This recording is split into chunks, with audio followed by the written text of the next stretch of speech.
Morning welcome to V3 news లక్ష్యం సమాజహితం నేను Emilia బులెటిన్ల ముందుగా హెడ్లైన్స్ చూద్దాం. నేడు కల్నల్ సంతోష్ ఇంటికి సీఎం కేసీఆర్ వీరుడి కుటుంబానికి అండగా.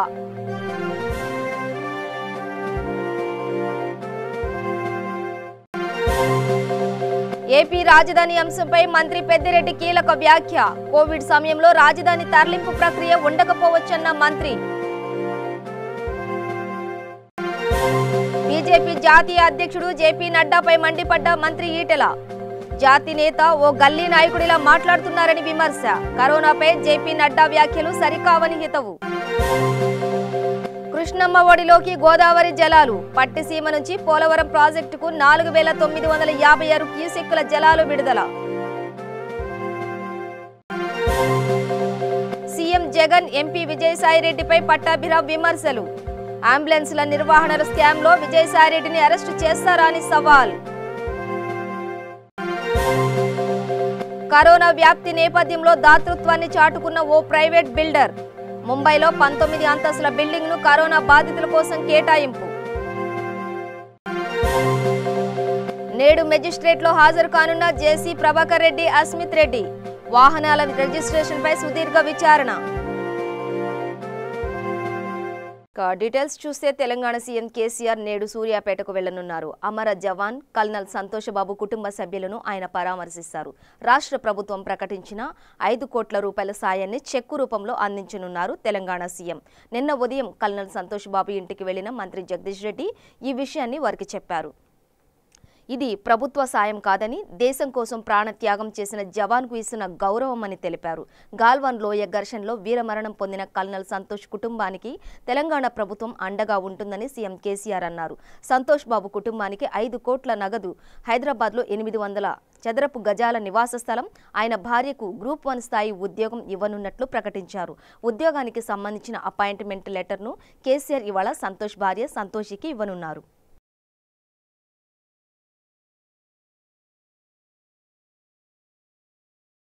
ఏపీ మంత్రి పెద్దిరెడ్డి రామచంద్రారెడ్డి మీడియాతో మాట్లాడుతూ ఆసక్తికర వ్యాఖ్యలు చేశారు. ఎంపీ రఘురామకృష్ణంరాజు లోక్సభ స్పీకర్కు ఫిర్యాదు చేయడం వెనుక చంద్రబాబు హస్తం ఉందని తెలిపారు. చంద్రబాబే రఘురామకృష్ణరాజుతో మాట్లాడిస్తున్న విషయం అందరికీ తెలుసునని అన్నారు. తూర్పుగోదావరి జిల్లాలో ల్యాటరైట్ గనుల్లో వైసీపీ నేతలు దోచుకున్నారన్నది అసత్యమని స్పష్టం చేశారు. సరైన ఆధారాలు లేకుండా ఆరోపిస్తే చర్యలు తీసుకుంటామని మంత్రి పెద్దిరెడ్డి హెచ్చరించారు.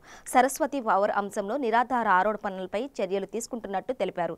కరోనా వైరస్ గురించి మాట్లాడుతున్న జూలై నాటికి రాష్ట్రంలో కేసుల సంఖ్య రెట్టింపయ్యే ప్రమాదం ఉందని, ఈ సమయంలో రాజధాని తరలింపు ప్రక్రియ ఉండకపోవచ్చని అభిప్రాయపడ్డారు. అందరూ కూడా అంచనాలు, ప్రభుత్వ అంచనాలు ఏంటంటే జూలైలో డబుల్ అవుతాయి, ట్రిపుల్ అవుతాయి అని చెప్పి. మరి అలాంటి పరిస్థితుల్లో రాజధాని గురించి ఇప్పుడు మాట్లాడే పరిస్థితి లేదు.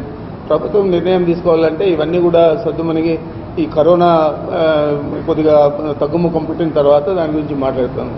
ఏమైనా కానీ రాజధాని తరలిస్తామని చెప్పి మొన్న గవర్నర్ స్పీచ్లో కూడా గవర్నర్ గారు తెలియజేశారు. న్యాయ విభాగానికి కర్నూలు, లెజిస్లేటివ్ అఫేర్స్కు ఇప్పుడున్న రాజధాని, మిగతా అడ్మినిస్ట్రేటివ్ రాజధానిగా వైజాగ్ పెడతామని చెప్పి గవర్నర్ స్పీచ్లో కూడా చెప్పిన విషయం మీ అందరికీ తెలుసు.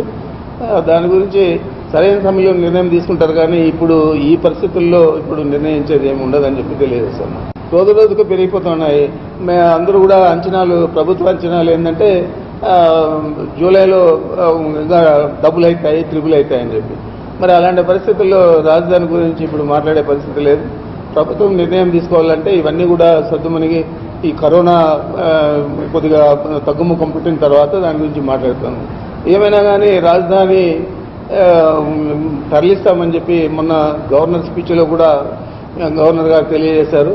న్యాయ విభాగానికి కర్నూలు, లెజిస్లేటివ్ అఫేర్స్కు ఇప్పుడున్న రాజధాని, మిగతా అడ్మినిస్ట్రేటివ్ రాజధానిగా వైజాగ్ పెడతామని చెప్పి గవర్నర్ స్పీచ్లో కూడా చెప్పిన విషయం మీ అందరికీ తెలుసు. కరోనా వ్యాప్తి నేపథ్యంలో తెలంగాణ సర్కార్కు బీజేపీ నేతలకు మధ్య మాటల యుద్ధం జరుగుతోంది. దేశంలో చిన్న రాష్ట్రమైన హిమాచల్ ప్రదేశ్ కంటే తెలంగాణలో కరోనా పరీక్షలు తక్కువగా చేస్తున్నారని బీజేపీ జాతీయ అధ్యక్షుడు జేపీ నడ్డా వ్యాఖ్యానించారు. దేశంలో కరోనా మరణాల రేటు కంటే తెలంగాణలో కరోనా మరణాల రేటు ఎక్కువగా ఉందన్నారు. కరోనా నియంత్రణలో తెలంగాణ ప్రభుత్వం విఫలమైందని వర్చువల్ సభలో వ్యాఖ్యానించారు. దీనిపై తెలంగాణ ఆరోగ్య శాఖ మంత్రి ఈటెల రాజేందర్ మండిపడ్డారు. జేపీ నడ్డా వ్యాఖ్యలు సరికావని హితవు చేశారు. జాతీయ నేత అయిన జేపీ నడ్డా ఓ గల్లీ నాయకుడిలా మాట్లాడుతున్నట్టు అర్థమవుతోందని అన్నారు. కరోనా సమస్య ప్రపంచవ్యాప్తంగా ఉందని, అయినా గుజరాత్లో కరోనా తీవ్రతకు ప్రధాని బాధ్యత వహిస్తారా అని ప్రశ్నించారు. దేశంలో ఇతర రాష్ట్రాల కంటే ముందే కరోనా విషయంలో అప్రమత్తమైంది తెలంగాణ రాష్ట్రమేనని స్పష్టం చేశారు. కరోనా మీద సమీక్షించినటువంటి ముఖ్యమంత్రి కేసీఆర్ గారు కట్టడి కోసం అహోరాత్రులు శ్రమించిన రాష్ట్రం తెలంగాణ రాష్ట్రం. ఈ కరోనా వ్యాపిస్తున్న సందర్భంలో అమెరికా, ఇటలీ, ఫ్రాన్స్, ఇంగ్లాండ్ లాంటి దేశాలలో శవాల గుట్టలు ప్రపంచ ప్రజలకు కన్నీళ్లు పెట్టించినాయి కాబట్టి అని చెప్పి అలాంటి పరిస్థితి మన దేశానికి రావద్దు, అలాంటి దుస్థితి రాష్ట్రానికి రావద్దని ఇవాళ కంటైన్మెంట్ అనే పదానికి కరీంనగర్లో ఫస్ట్ పాజిటివ్ కేసు వస్తే కంటైన్మెంట్ చేసి కేసులు రాకుండా వైరస్ ప్రబలకుండా చేసి కంటైన్మెంట్ అనేటువంటి పదానికి అర్థం చెప్పిన రాష్ట్రం తెలంగాణ రాష్ట్రం. దేశం దాంతో అలర్ట్ అయింది. ఇవాళ మర్కజ్ నుంచి ఎవరైతే వచ్చిందో నీ ఢిల్లీ, నీ పార్లమెంటు కూతవేడి దూరంలో ఈ సంఘటన జరిగితే నీ పట్టించుకోకపోతే ఆ విషయాన్ని మొట్టమొదటిగా వెలికి తీసి ఢిల్లీ ప్రభుత్వాన్ని అప్రమత్తం చేసిన రాష్ట్రం కూడా తెలంగాణనే. దాంట్లో వేటాడి ట్రేసింగ్ చేసి 1244 మంది పట్టుకొని వాళ్ళ కాంట్రాక్ట్స్ పట్టుకొని కట్టడి చేయడంలో, కరోనాను కట్టడి చేయడంలో సఫలమైన రాష్ట్రం కూడా తెలంగాణనే. అసెంబ్లీ వేదిక మీద ఇతర ప్రతిపక్ష పార్టీలు ప్రధానమంత్రి గారి గురించి తక్కువ చేసి మాట్లాడితే, ఆరోపణలు చేస్తే, ఒక ప్రధానమంత్రి గారిని ఈ సందర్భంలో విమర్శ చేయడం, రాజకీయాలు చేయడం ఇది తగదు అని చెప్పి గొప్పగా ఉందాగా వివరించాలని చెప్పి సమాధానం చెప్పడమే కాకుండా ఈ సందర్భంలో అన్ని రాష్ట్రాలు, కేంద్ర ప్రభుత్వం కలిసికట్టుగా ప్రజలను కాపాడుకోవాలి, ఈ వైరస్ కట్టడి చేయాలని చెప్పి హుందాగా ప్రకటించినటువంటి వ్యక్తి కేసీఆర్ గారు, టీఆర్ఎస్ ప్రభుత్వం. ఇవాళ మేము అనేక సందర్భాల్లో ప్రధానమంత్రి గారితో వీడియో కాన్ఫరెన్స్ జరిగినప్పుడు నేను కూడా వారితో పాటు ఆ వీడియో కాన్ఫరెన్స్ ఉన్నాం. ఏ ఒక్క సందర్భంలో కూడా ప్రధానమంత్రి గారి వీడియో కాన్ఫరెన్స్ సందర్భంలో వీఆర్ విత్ యూ, తప్పకుండా ఈ కరోనాను మనం జయిస్తాం, తప్పకుండా విజయం సాధిస్తామని చెప్పి సంఘీభావాన్ని చెప్పిన రాష్ట్రం, ధైర్యాన్ని చెప్పినటువంటి రాష్ట్రం తెలంగాణ. మద్దతు పలికిన నాయకుడు కేసీఆర్ గారు. అట్లాంటి రాష్ట్రాన్ని, అట్లాంటి ముఖ్యమంత్రి గారి మీద ఇవాళ జాతీయ స్థాయిలో ఉన్నటువంటి నాయకుడు ఇట్లాంటి చిల్లర ఆరోపణ చేయడం తెలంగాణ ప్రజలు ఎట్టి పరిస్థితి కూడా సహించారని చెప్పి నేను మనవి చేస్తా ఉన్నా. దేశ ప్రజలు కూడా ఇలాంటి నీచమైన సాంప్రదాయాన్ని హర్షించారని చెప్పి నేను మనవి చేస్తా ఉన్నా. ఇవాళ ఇలాంటి మాటలు జాతీయ స్థాయి కాదు కదా, గల్లీ స్థాయి నాయకులు కూడా మాట్లాడని చెప్పి నేను తెలియజేస్తా ఉన్నా. ఇది సంస్కారహీనమైనటువంటి పద్ధతి అని కూడా నేను మనవి చేస్తా ఉన్నా. నేను ఇంత సూటిగా ఒక మాట అడగదలుచుకున్నా. కరోనా దేశవ్యాప్తంగా వ్యాపిస్తున్నప్పుడు మీరు పార్లమెంట్ నడిపింది మీరు, ఇతర రాష్ట్రాలలో ప్రభుత్వాలను పడగొట్టాలని చెప్పి కుట్రలు చేసుకున్నది మీరు. తాత్సారం చేసి పశ్చిమ గోదావరి జిల్లా పట్టిసీమ ఎత్తిపోతల పథకం నుంచి 4956 క్యూసెక్కుల గోదావరి జలాలను పోలవరం ప్రాజెక్టు కుడి కాలువకు విడుదల చేసినట్లు పట్టిసీమ ఎత్తిపోతల పథకం డిఈ భాస్కర్ రామకృష్ణ తెలిపారు. గోదావరి నీటి మట్టం పెరగడం వల్ల మిగిలిన మోటార్లను ట్రయల్ రన్ చేయడానికి 14 మోటార్ల ద్వారా నీటి విడుదల చేసినట్లు తెలిపారు. గోదావరి నీటి మట్టం మరింత పెరిగితే 24 మోటార్ల ద్వారా నీటి విడుదల చేస్తామని తెలిపారు. టీడీపీ నేత పట్టాభిరామ్ మీడియా సమావేశం ఏర్పాటు చేశారు. ఈ సందర్భంగా ఆయన సీఎం జగన్ పైన ఇతర కీలక నేతలపైన విమర్శనాస్త్రాలు సంధించారు. మీ పార్టీ ముఖ్య నేత మీ ఆత్మబంధువు విజయసాయిరెడ్డి 108 అంబులెన్సుల నిర్వహణ స్కామ్లో 100 కోట్ల రూపాయలు దోచిపెట్టాడని, ఇప్పుడు పోలీసులతో గొడవలకు దూకింది అరెస్టు చేయించగలరా అంటూ సీఎం జగన్ కి పట్టాభిరామ్ సవాల్ విసిరారు. చంద్రబాబు నాయుడు ప్రభుత్వం వచ్చాక జీవీకే సంస్థ 108 అంబులెన్సుల నిర్వహణ కాంట్రాక్టు ముగియడంతో 2016లో అత్యంత పారదర్శకంగా టెండర్లు పిలిచి ఆ కాంట్రాక్టుకు బీవీజీ సంస్థకు అప్పగించినట్లు వెల్లడించారు. కానీ వైసీపీ ప్రభుత్వం వచ్చాక ఏమాత్రం అనుభవం లేని అరవిందో ఫౌండేషన్కు అంబులెన్స్ల నిర్వహణ అప్పగించారని పట్టాభిరామ్ ఆరోపించారు. అనేక రాష్ట్రాల్లోనే కాకుండా దేశ రాజధానిలో కూడా అంబులెన్సులు నిర్వహిస్తున్న బీవీజీ సంస్థను అడ్డగోలుగా పక్కన పెట్టేశారని మండిపడ్డారు. అందరికీ నమస్కారం. ఈ సంవత్సర కాల జగన్మోహన్ రెడ్డి గారి పరిపాలనలో మనం అనేక రకాలైనటువంటి కుంభకోణాలు మనం చూసాం. ఇసుకలో కానివ్వండి, లిక్కర్లో కానివ్వండి, ఇళ్ల పట్టాలలో కానివ్వండి, ఈ విధంగా అనేక రకాలైనటువంటి కుంభకోణాలు. ఆఖరికి కరోనా కిట్లలో కూడా జరిగినటువంటి కుంభకోణాన్ని మనం చూసాం. అంటే సంవత్సర కాలంగా ప్రజలపైన అనేక భారాలు మోపటమే కాకుండా వేల కోట్ల రూపాయలు అప్పులు చేసి రాష్ట్రాన్ని అప్పుల ఊబులో ముంచడమే కాకుండా ఈ రోజున పెద్ద ఎత్తున వందల వేల కోట్ల రూపాయలు జగన్మోహన్ రెడ్డి గారి దగ్గర నుంచి, ఆయన కోటరీ సభ్యుల దగ్గర నుంచి ప్రతి ఒక్కళ్ళు కూడా పెద్ద ఎత్తున దిగమింగుతూ ఉన్నారన్నది మనందరికీ తెలిసినటువంటి వాస్తవం. అనేక కుంభకోణాలు ఇప్పటికే బయటపడ్డాయి. ఈ రోజున ఇంకొక కొత్త కుంభకోణం, అంటే దీని గురించి మనం వింటూ ఉన్నాం గత కొద్ది రోజులుగా. 108 అంబులెన్సుల కొనుగోలులో కానివ్వండి, అదేవిధంగా వాటి నిర్వహణలో కానివ్వండి పెద్ద ఎత్తున అవినీతి జరిగింది, పెద్ద ఎత్తున కుంభకోణానికి పాల్పడింది జగన్మోహన్ రెడ్డి గారి ప్రభుత్వం అని చెప్పి మనం గత కొద్ది రోజులుగా వింటూ ఉన్నాం. ఈ కుంభకోణానికి, ఈ స్కామ్కి సూత్రధారి స్వయాన జగన్మోహన్ రెడ్డి గారు ఆత్మ అయినటువంటి విజయసాయిరెడ్డి గారు. చాలా నీతి కబుర్లు చెప్తూ ఉంటారు పాపం ఈయన. ప్రతిరోజు ట్విట్టర్ అకౌంట్లో దంచి కొడుతూ ఉంటారు, ఇతరులకు పాఠాలు చెప్తూ ఉంటారు. కానీ పాపం ఈ రోజున ఈ పెద్ద మనిషి YSR Congress party parliamentary party నాయకుడు జగన్మోహన్ రెడ్డి గారు చేసేటటువంటి ప్రతి ఒక్క స్కామ్లో కూడా భాగస్వామి. ఆయన ఉన్నటువంటి ప్రతి ఒక్క కేసులో కూడా ఆయన సహనిందితుడు. ఏటు విజయసాయిరెడ్డి ఈ రోజున ఆఖరికి అత్యంత నీచంగా పేదవాడి ప్రాణాలు కాపాడేటటువంటి 108 అంబులెన్స్లో కూడా కక్కుర్తిపడి వాటి నిర్వహణలో పెద్ద ఎత్తున వందల కోట్ల రూపాయలు దిగమింగినటువంటి కుంభకోణాన్ని, దాని వెనుకున్నటువంటి వాస్తవాల్ని ఈ రోజున ఈ ప్రెస్ మీట్ ద్వారా బయటపెడుతూ ఉన్నాం.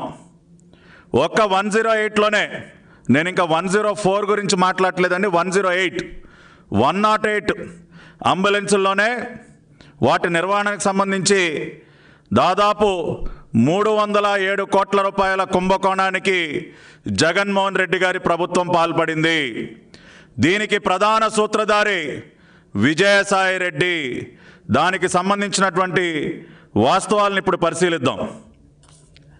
ఒక్కసారి కనుక ఈ 108 అంబులెన్సులకు సంబంధించి పూర్వాపరాల్లో కనుక మనం వెళ్ళినట్లయితే, గతంలో 2016కి ముందు మనందరికీ తెలుసు జీవీకే ఈఎంఆర్ఐ అనే సంస్థ ఈ 108 అంబులెన్సుల్ని నిర్వహిస్తూ ఉండేది. ఇది వాళ్ళు ఉమ్మడి రాష్ట్రంలో అప్పటి రాష్ట్ర ప్రభుత్వంతో కుదుర్చుకున్నటువంటి ఒప్పందం. GVK EMRI and commissioner of health and family welfare government of Andhra Pradesh 19 September 2011 ఒప్పందం చేసుకున్నారు. మహబూబాబాద్ పెద్ద తండాలో రసాయనాలు లేకుండా పూర్తిగా సేంద్రియ పద్ధతుల్లో కూరగాయలను పండిస్తున్న తన అన్నయ్య గూగులోత్ కిషన్ పొలంలో రాష్ట్ర గిరిజన సంక్షేమ స్త్రీ శిశు సంక్షేమ శాఖల మంత్రి సత్యవతి రాథోడ్ సరదాగా గడిపారు. స్వయంగా తెంచిన వంకాయలను తన సిబ్బంది అందరికీ అందజేశారు. జెడ్పీ చైర్పర్సన్ కుమారి ఆంగోద్ బిందు, బయ్యారం పిఎస్సిఎస్ చైర్మన్ మూలా మధుకర్ రెడ్డితో కలిసి పొలంలోని కూరగాయలు కోశారు. రైతు కుటుంబంలో పుట్టి చిన్నప్పటి నుంచి పొలాల్లో పెరిగిన నాటి స్మృతులను మంత్రి గుర్తు చేసుకున్నారు.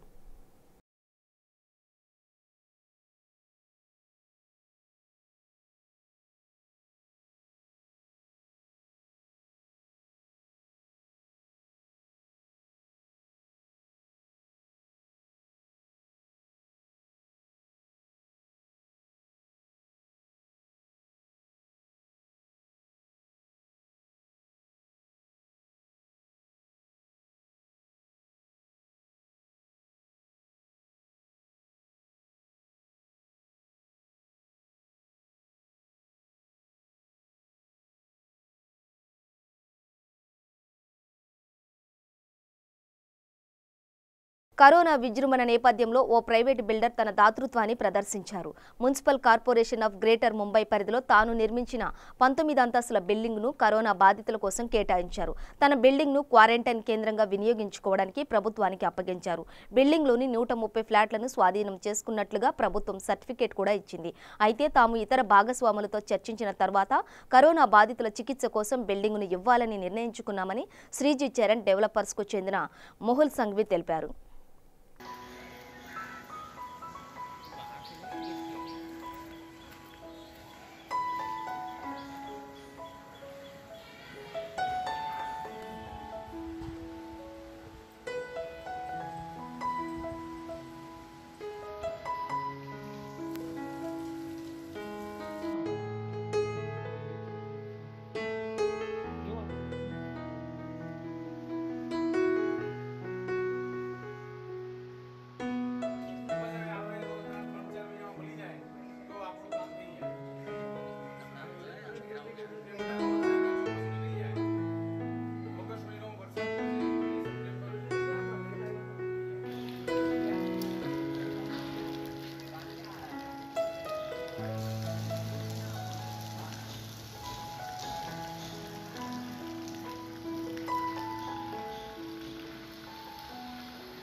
కర్నూలు జిల్లా ఆత్మకూరు డీఎస్పీ ఆధ్వర్యంలో ఆత్మకూరు సర్కిల్ ఇన్స్పెక్టర్ గుణశేఖర్ బాబు, వెలుగోడు సబ్ ఇన్స్పెక్టర్ రాజారెడ్డి సిబ్బందితో కలిసి వెలుగోడులోని ఆర్టీసీ బస్టాండ్ వద్ద వాహనాల తనిఖీ నిర్వహించారు. ఈ తనిఖీల్లో 4 వ్యక్తులు ఇన్నోవా వాహనంలో అక్రమంగా తరలిస్తున్న గుట్కా ప్యాకెట్లను పట్టుకున్నారు. అనంతరం మీడియాతో మాట్లాడుతూ నిందితుల నుంచి 2,50,000 రూపాయల నగదు, 3.5 లక్షల విలువ చేసే గుట్కా ప్యాకెట్లను స్వాధీనం చేసుకున్నామని తెలిపారు. కేసు నమోదు చేసి రిమాండ్కు తరలిస్తామని తెలియజేశారు. ఆత్మకూరు సిఐ రీసెంట్గా జాయిన్ అయినాను. ఎస్పీ గారి ఉత్తర్వుల మేరకు మా డిఎస్పీ గారి ఉత్తర్వుల మేరకు రెగ్యులర్ చెకింగ్ నడుస్తుంటాయి. మనకి ఈ కరోనా నిమిత్తము, ఇల్లీగల్ స్టాండ్, అక్రమ మద్యము, గుట్కాలు, ఈ విషయాల మీద ప్రతి నిత్యం మాకు తనిఖీ జరుగుతుంటాయి. దాంట్లో భాగంగా నేను తనిఖీ చేస్తుంటే ఉదయం 2 గంటల సమయంలో మన సెంటర్లో, వెలుగోడు సెంటర్లో అనుమానాస్పదంగా ఇన్నోవా కారు రావడము, అది మమ్మల్ని ఆపుకుండా వాడికి మాట్లాడము, మేమంతా చుట్టూ పెట్టి మా సిబ్బంది పట్టుకొని విచారిస్తే వాడు గుట్కా సప్లై చేసే అక్బర్ కర్నూలు నివాసిగా చేయడం జరిగింది. వాడు విచారిస్తే వాడు అతను 15 రోజులకు ఒకసారి, 10 రోజులకు ఒకసారి రాయచూరుకి పోయి 20 బస్తాలు, 30 బస్తాలు గుట్కా సంచులు తీసుకొచ్చి మన కర్నూలు నుంచి దాదాపు మన 2 రోజులకు రిటైల్ పంచుతూ కొంచెం లాభం కోసం పంచుతూ అమ్ముతూ పోతున్నాడని తెలిసింది. అతని దగ్గర డబ్బు కూడా అమ్మగా వచ్చిన డబ్బు కూడా అతని దగ్గర ఉంది. అతను తీసుకుని అతని దగ్గర బ్యాగులు కూడా ఉన్నాయి. మళ్ళీ అతను చెప్పిన కండిషన్ మేరకు వేరే ప్రాంతాలకు పోయి సుమారు 17 బ్యాగులు, 15 సంచులు, దాదాపు 3,30,000 రూపాయలు విలువ చేసే గుట్కా సంచులు, అందరూ కూడా సిపిసి చేయడం జరిగింది. డ్రైవర్తో పాటు 10 మంది ముద్దాయిలు దీంట్లో ఇన్వాల్వ్ అయినారు. వెహికల్ వాళ్ళ మొత్తం కొన్నగా వీళ్ళ అమ్మగా అక్బరైన భాష వాళ్ళకి అమ్మగా 2,50,000 రూపాయలు ఉన్నది వచ్చిన డబ్బు. ఈ డబ్బు మొత్తం అన్ని సీజ్ చేసి కేసు కట్టడం జరిగినది. వీళ్ళని కోర్టులో తదుపరి చేయడం కోసం కోర్టులో కూడా ప్రొడ్యూస్ చేయడం చేస్తాం. ఈ సందర్భంగా ప్రజలకి మీ ద్వారా తెలియజేసేది ఏమనగా దయచేసి ఎవరు గుర్తు కొనడం కానీ తినగా చేయదండి. కరోనా కష్టాలు ఉన్నాయని తప్పులు చేయదండి. కరోనా కష్టం అనేది తాత్కాలికము. మనం అన్ని నివారణ చర్యలు తీసుకుంటే కరోనా మనకు చెందడం రాదు. తర్వాత గుట్కా అనేది తినకూడదు. గుట్కా కానీ పాన్ మసాలా కానీ తింటే లంగ్స్కి డిఫెక్ట్ చేస్తుంది. కరోనా లంగ్స్ మీదే వర్క్ చేస్తుంది కాబట్టి దయచేసి ఎవరు కూడా పాన్ మసాలాలు గుట్కాలు తినడం కానీ నేరమే, కొనడం నేరమే, అమ్మడం నేరమే, తినింది ఉమ్మి వేయడం కూడా నేరమే. కాబట్టి ఇవన్నీ గుర్తుపెట్టుకొని మనం కొంతకాలం బాగా చల్లగా బతకాలంటే ఇలాంటి అలవాట్లకి దూరం ఉండాలని ప్రజలకి మరొకసారి కోరుకుంటూ, ముఖ్యంగా గ్రామీణ ప్రజల రైతులకి మా పోలీస్ తరఫున నమస్కరించి కోరుకునేది ఏమంటే మీరు దయచేసి మీరు మాస్క్ ధరించండి. మీరు ఇలాంటి అలవాట్లు మానేయండి. ఎవరైనా ఇలాంటి మీ ప్రాంతాల్లో ఎవరైనా గుర్తాలు ఏమైనా అమ్మేదంటే మాకు ఇన్ఫార్మ్ చేయండి. మీరు కరోనా నివృత్తికి పాటించవలసిన నియమాలన్నీ పాటించండి. రైతులు బాగుంటేనే పట్టణాలు బాగుంటాయి, గ్రామాలు బాగుంటాయి, పట్టణాలు బాగుంటాయి. గ్రామాల్లో పండించిన ఆహార పదార్థాలు పట్టణాలు తింటున్నాం కాబట్టి మీరు చల్లగా ఉంటేనే మీ పట్టణ వాతావరణం బాగుంటుంది. అది కూడా కాకుండా భారతదేశం ఉంటే గ్రామీణ వాతావరణం ఎక్కువ ఉంటుంది, 80%. కాబట్టి గ్రామ రైతులకి ప్రజలకి వినియోగించుకునే దయచేసి ఎవరు కూడా ఈ పాన్ మసాలాలు కానీ గుట్కాలు కానీ తినడం కానీ, తర్వాత అందరూ మాస్క్ ధరించి శానిటైజర్ ధరించి డిస్టెన్స్ దూరంగా ఉండి అన్ని నియమాలు పాటించాలని సందర్భం కోరుకుంటాను. Thank you. Diwakar road lines BS3 వాహనాల అక్రమ రిజిస్ట్రేషన్ వ్యవహారంలో మాజీ ఎమ్మెల్యే జేసీ ప్రభాకర్ రెడ్డి, ఆయన తనయుడు జేసీ అస్మిత్ రెడ్డిలను వన్ టౌన్ పోలీసులు సుదీర్ఘంగా విచారించారు. ఆదివారం వన్ టౌన్లో సిఐ ప్రతాప్ రెడ్డి దాదాపుగా 40 వాహనాలకు సంబంధించిన రిజిస్ట్రేషన్లపై లోతుగా విచారణ చేపట్టారు.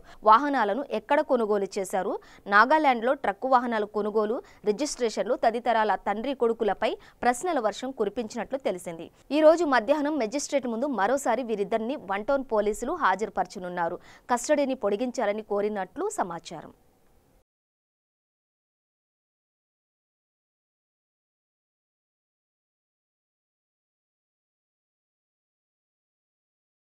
రాజేంద్రనగర్ మండల పరిధిలోని మైలార్దేవపల్లి డివిజన్ దాతృత్వ ఫౌండేషన్ ఆధ్వర్యంలో ఘనంగా అంతర్జాతీయ 6వ యోగా దినోత్సవ వేడుకలు నిర్వహించారు. అనంతరం ఫౌండేషన్ సభ్యుడు ఆడికే కార్తీక్ మాట్లాడుతూ గత 3 సంవత్సరాలుగా 1500 మందితో ఘనంగా అంతర్జాతీయ యోగా దినోత్సవాన్ని జరుపుకుంటున్నామని, ఈ సంవత్సరం లాక్డౌన్ కారణంగా ప్రభుత్వం ఆదేశాల మేరకు ప్రతి ఒక్కరూ తమ ఇళ్లలోనే యోగా దినోత్సవాన్ని జరుపుకుంటున్నారని, ప్రతిరోజు యోగా చేయడం ద్వారా శారీరక బలంతో పాటు మానసిక ప్రశాంతత ఉంటుందని తెలిపారు. ఈ కార్యక్రమంలో దాతృత్వ ఫౌండేషన్ సభ్యులు పాల్గొన్నారు. ఈ అంతర్జాతీయ యోగా దినోత్సవ శుభాకాంక్షలు. ఈ సంవత్సరం గత 3 సంవత్సరాలుగా మేము మైలార్దేవపల్లిలో భారీ ఎత్తున వివిధ పాఠశాలల్లోని విద్యార్థులను కలుపుకుంటూ చాలా పెద్ద ఎత్తున యోగా దినోత్సవ కార్యక్రమాన్ని జరిపాము. కానీ ఈ సంవత్సరం కరోనా దృష్ట్యా సోషల్ డిస్టెన్స్ అదంతా ఉంది, స్కూల్స్ కూడా ఓపెన్ కాలేవు. కాబట్టి ఎవరి ఇళ్లలో వాళ్ళు యోగా డే చేసుకోవాలని చెప్పి ఏదైతే ఉందో దాని ప్రకారం ప్రతి ఒక్కరు కూడా చెప్పి అందరూ కూడా ఇంట్లోనే చేసుకోవాలని ముందుగానే మేము వాళ్ళందరికీ కూడా ఇన్ఫామ్ చేశాము. ఇవాళ అందరూ కూడా ఇళ్లలోనే యోగా డే చేసుకున్నారు. ఈ యొక్క యోగా అనేది చాలామందికి తెలుసు. ఈ యొక్క కేవలం ఎవరో ముసలి వాళ్ళు, యోగులు, సన్యాసులు చేసేది కాదు. యోగా అనేది ప్రతి ఒక్కరు కూడా చేయవచ్చు. ఈ యోగా 5000 సంవత్సరాల క్రితం మనకు పరిచయం చేయబడింది. మన భారతదేశం యొక్క ప్రాచీన టానిక్ ఏదైతే మందు అంటామో అది యోగా. ఎందుకంటే చాలా రకాలమైన రోగాలు ఇవాళ మనం చూస్తున్నాము. ఇప్పుడు అత్యంత మనకు మహమ్మారి కరోనా మహమ్మారి, ఈ యొక్క కరోనా మహమ్మారి కోసం ప్రపంచ దేశాలన్నీ కూడా మందు కోసం విపరీతంగా ప్రయత్నం చేస్తున్నాయి. కానీ అందరూ గుర్తుంచుకోవాల్సింది ఏంటంటే ఈ యొక్క కరోనా వ్యాధి నిరోధక శక్తితోటి మాత్రమే తగ్గుతుంది. కాబట్టి మనము నిత్యం యోగా చేయడం వల్ల ఈ యొక్క కరోనాను మనము పారదొలొచ్చు, వ్యాధి నిరోధక శక్తిని పెంచుకొని ఈ యొక్క యోగా చేయమని ఈ యొక్క యోగా కోసం కృషి చేసిన వాళ్ళల్లో ముఖ్యంగా బాబా రామ్దేవ్ కానీ, సద్గురు కానీ వీళ్ళందరి యొక్క కృషి వల్ల, ఎందరో మహానుభావుల యొక్క కృషి వల్ల ఈరోజు ప్రపంచం మొత్తం కూడా యోగాని గుర్తించి యోగా కంటూ ఒక ప్రత్యేక దినాన్ని ప్రకటించిన విషయం అందరికీ కూడా తెలుసు. దీనికి మనం అందరం కూడా గర్వంగా భావించాలి. ఎందుకంటే యోగా పుట్టిన పుణ్య భూమిలో మనం అందరం కూడా ఇక్కడ ఉన్నాము. యోగా అనేది పతంజలి మహర్షి కంటే ముందు ఆదియోగి ఏదైతే శంకరుడో స్టార్ట్ చేశాడు. మతాలకు అన్నిటికీ అతీతంగా కాకుండా ఈ యొక్క యోగాని ఎవరన్నా చేయొచ్చు. ప్రపంచ దేశాలు కూడా ఈ యొక్క యోగాని అనుకరిస్తున్నాయి. కాబట్టి ఈ యొక్క అత్యంత క్లిష్టమైన పరిస్థితి ఇప్పుడు కరోనా అనే ప్రాదురాలు కాబట్టి నిత్యం మనం బయటికి వెళ్ళాల్సిన పరిస్థితులు కూడా ఉన్నాయి. కాబట్టి అందరూ కూడా మనం వ్యాధిరోగ శక్తిని పెంచుకోవాలి అంటే డైలీ యోగా కనీసం ఒక 15 నుంచి 30 నిమిషాల పాటన యోగాని చేసి మీ జీవితంలో భాగంగా దాన్ని చేసుకోవాలని మీ అందరికీ కూడా ధన్యవాదాలు తెలియజేస్తూ మరియు కూడా అంతర్జాతీయ యోగా దినోత్సవ శుభాకాంక్షలు. బాసర శ్రీజ్ఞాన సరస్వతి అమ్మవారి ఆలయ ప్రధాన ద్వారాలు సూర్యగ్రహణం ముగింపు సందర్భంగా ఆలయ ప్రాంగణాన్ని గోదావరి నీటితో శుద్ధి చేశారు. సంప్రోక్షణ అనంతరం ఆలయ ఋత్వికులు వేద మంత్రోచ్చరణాలతో అమ్మవారి సన్నిధిలో అభిషేకం, పుణ్యవాహచనం, గణపతి పూజ, కలశ పూజ, కుంకుమార్చన, హారతి, ప్రత్యేక పూజలను నిర్వహించారు. గ్రహణ అనంతరం అమ్మవారి దర్శనానికి అనుమతించడంతో భక్తులు ఆలయం వద్ద బారులు తీరారు.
బులెటిన్ ముగించే ముందు హెడ్లైన్స్ మరోసారి.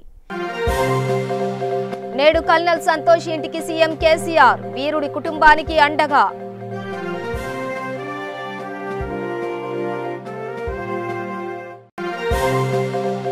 ఏపీ రాజధాని అంశంపై మంత్రి పెద్దిరెడ్డి కీలక వ్యాఖ్య. కోవిడ్ సమయంలో రాజధాని తరలింపు ప్రక్రియ ఉండకపోవచ్చన్న మంత్రి. బీజేపీ జాతీయ అధ్యక్షుడు జేపీ నడ్డాపై మండిపడ్డ మంత్రి ఈటెల. జాతి నేత ఓ గల్లీ నాయకుడిలా మాట్లాడుతున్నారని విమర్శ. కరోనాపై జేపీ నడ్డా వ్యాఖ్యలు సరికావని హితవు. కృష్ణమ్మ ఒడిలోకి గోదావరి జలాలు. పట్టిసీమ నుంచి పోలవరం ప్రాజెక్టుకు 4956 క్యూసెక్కుల జలాలు విడుదల. సీఎం జగన్ ఎంపీ విజయసాయిరెడ్డిపై పట్టాభిరామ్ విమర్శలు. అంబులెన్స్ల నిర్వహణల స్కామ్లో విజయసాయిరెడ్డిని అరెస్టు చేస్తారా అని సవాల్.